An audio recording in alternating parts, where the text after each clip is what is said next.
What is up everyone, my name is Blackblade and welcome back to a brand new vlog series featuring my Shadow CI build. Now before I start, I would like to apologize to you guys. I know I haven't really made any recent Path of Exile videos. The reason being, I just have a lot of work and I just really don't have enough time to play. But then it was Saturday and Sunday and I was able to come up with this Shadow CI build that I really wanted to do, because for the longest time now I haven't really tried building a CI character, basically because I don't have enough energy shield items. But I do. I was able to accumulate some and purchase some from the trade channel, and I said to myself that I may be able to make a ACI build finally. Alright, so with that said, as you can see in the video above, that is already Brutus in the merciless difficulty. And yeah, so I was supposed to show you guys my footage for the cruel difficulty when I killed Dominus, but I decided not to because I died so much. I think I died for around 18 times. Getting to where I am now has been very difficult, and the reason behind that is, of course, I really don't have much experience in building a CI character. This is actually my very first time to build a CI character. Now regarding Brutus, he wasn't really that difficult. As you can see, I think I have killed him. My clear time with him is at about 26 seconds or around that. He wasn't really difficult, and I didn't really feel the need to get back to town and refill my flasks. So overall, he was pretty easy, and he didn't really pose that much of a problem. Of course, with that said, let's get into Merveil. Alright, so with regarding Merveil, the only constant drawback to my build is that I find myself running out of mana a lot. I wanted to put in some clarity, but it just wouldn't cut it because my my double strike casts. What I mean is the mana cost of my double strike is pretty high. So as you can see there, my aura is only one. That is of course discipline. And with regards to this fight with Merveil, she wasn't really that difficult, although I was running out of mana, but that's okay. I was able to kill her without going back to town. Although I finished up, as you can see there, I finished up almost all of my granite flasks. So overall, she was pretty easy. She wasn't really that difficult, and she did not pose that much of a threat. And of course, as you can see there, a legendary item dropped. It's just a wrap mitt, so nothing really special. Alright, so with that said, let's get into our build proper. Alright, so here is our skill tree. So as you can see, I decided to go with a Shadow class, taking all of the melee damage nodes over here, and going to repartee, and of course taking the nullification because we are CI build, and I really plan to take almost all of the energy related skill nodes, except of course the energy shield delay. Alright, and then I went up here and then down here, getting ferocity and getting of course the void barrier. Of course getting almost all of the energy, what I mean is getting all of the evasion and energy shield nodes over here. Now as you can see, I am a claw build. The reason behind that is I want to be able to leech energy shield as fast as possible. What I mean is immediately. I'm using actually the weapon, what do you call this, the Bloodseeker Hillion's Paw.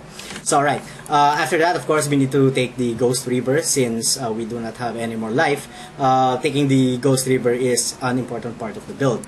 And then of course going up here, taking the Chaos Inoculation. I got the Chaos Inoculation at Nightmare Act 2, I believe. I'm not entirely sure.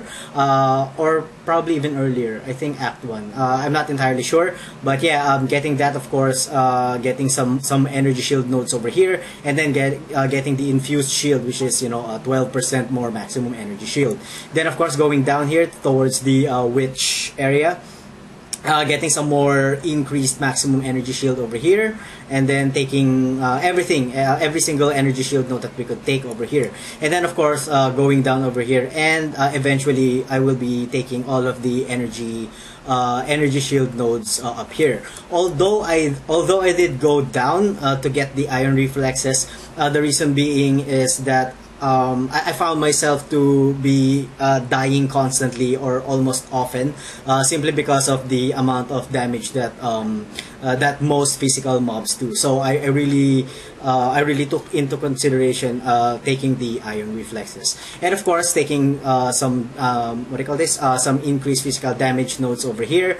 And if I progress any further, I am going to take the aspect of the aspect of the Panther.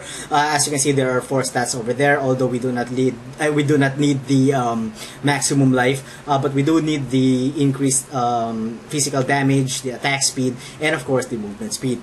And of course, going down here, we need to take this weapon artistry, because as far as damage dealing nodes are concerned, these are the only options that we could take. And of course, maybe taking the finesse, I'm not entirely sure. We could also go towards the side of the, what do you call this, the duelist, taking the Master of Arena and taking some more one-handed damage skill nodes over here. I was originally planning on getting the Unwavering Stance, but the problem here is it's just too far off. I'm not entirely sure if I could level enough to get to Unwavering Stance, but if I can, I will take the Unwavering Stance.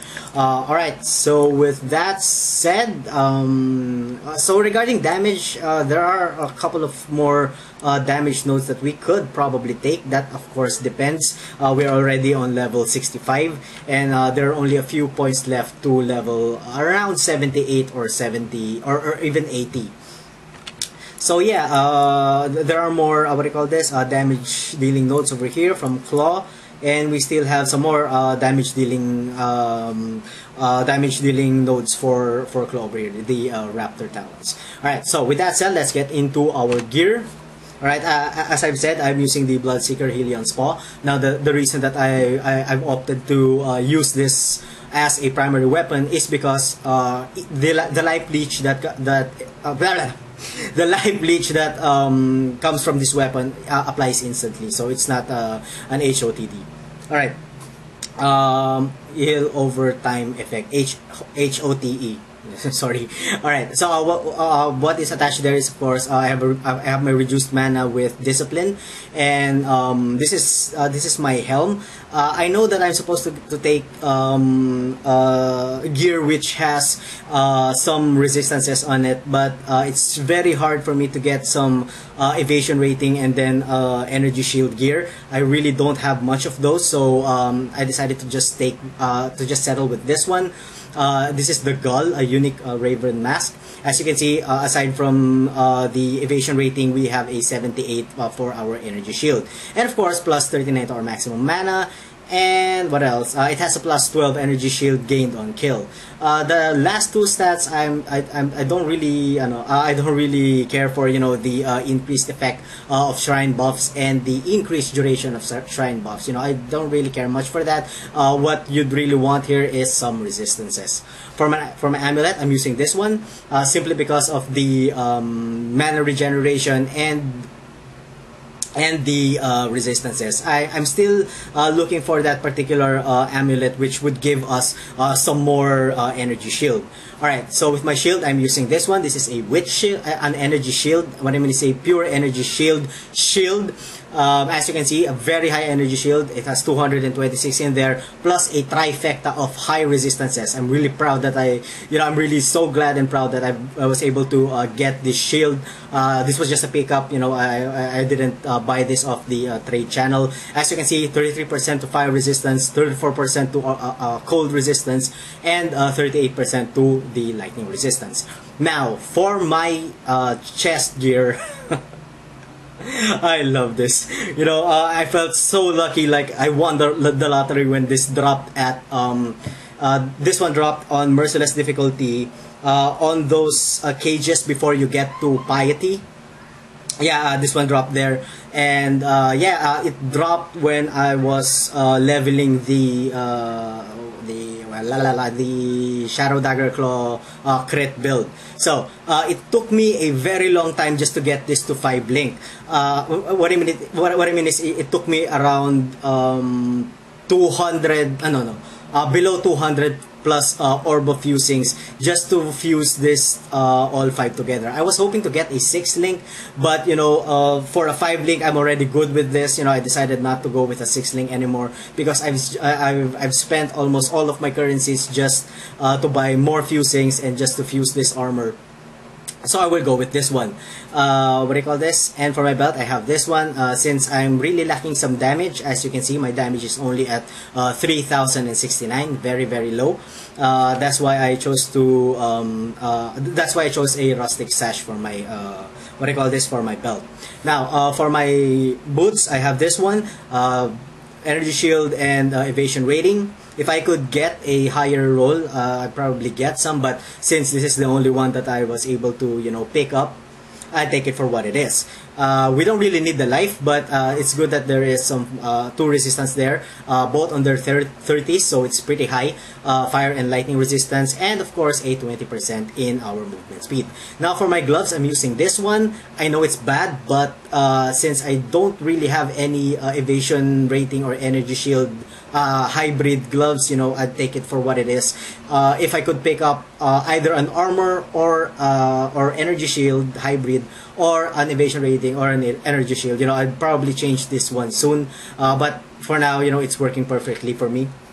Alright, so let's go to my flasks. I have 3 granite flasks here. The other one, the first one, it has this immunity to curses during flask effect. Now this is really good because for 4.8 seconds you cannot be cursed. So I really intentionally chose to what do you call this? To have this flask. And then for my other flask, it's a 95 increase armor during flask effect, so it's pretty high.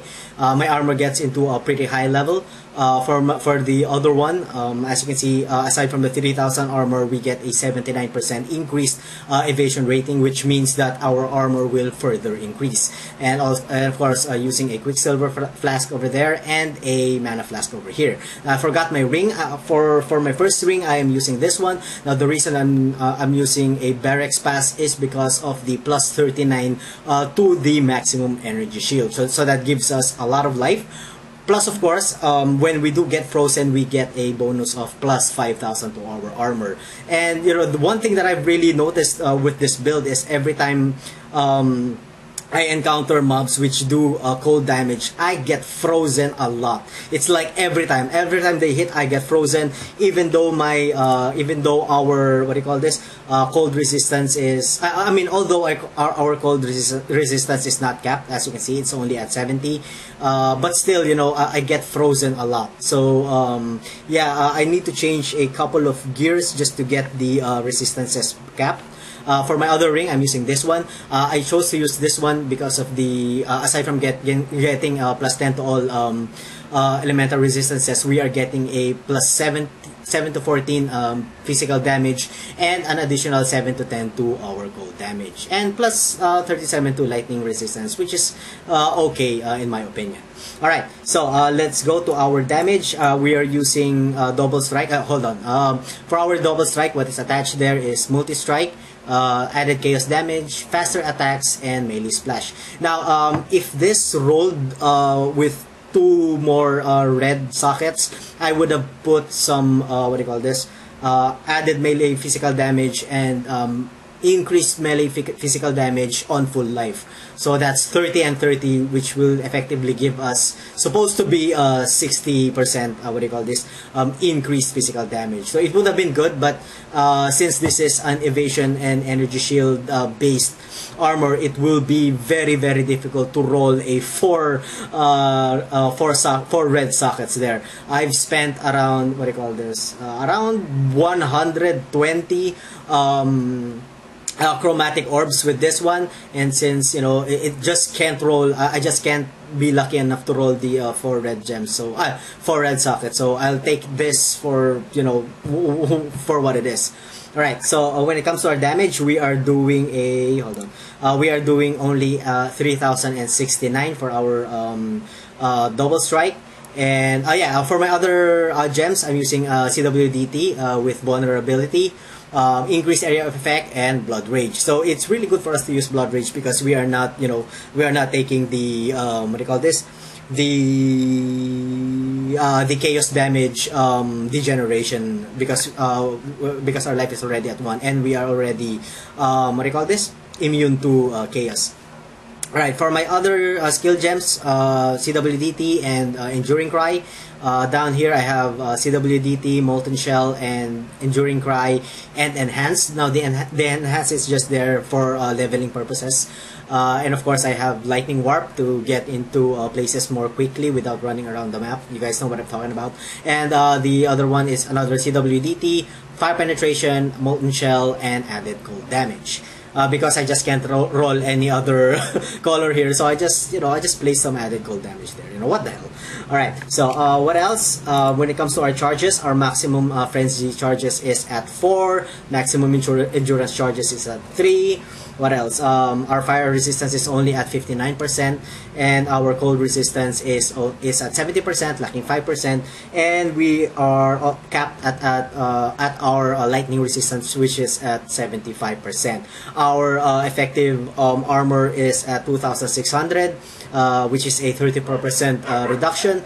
But when I pop in, for example, the Granite Flask, that pops up to 6,718 for this one, and for the second one it pops up to 9,792. So this is this is the flask that I use when dealing with with uniques and elite mobs. All right, so I have talk too much. Let's get into some gameplay. I do apologize if I stutter a lot. I have no idea why. There are just those days that I can't, there are just those days that I can't speak properly. I don't know. Whatever.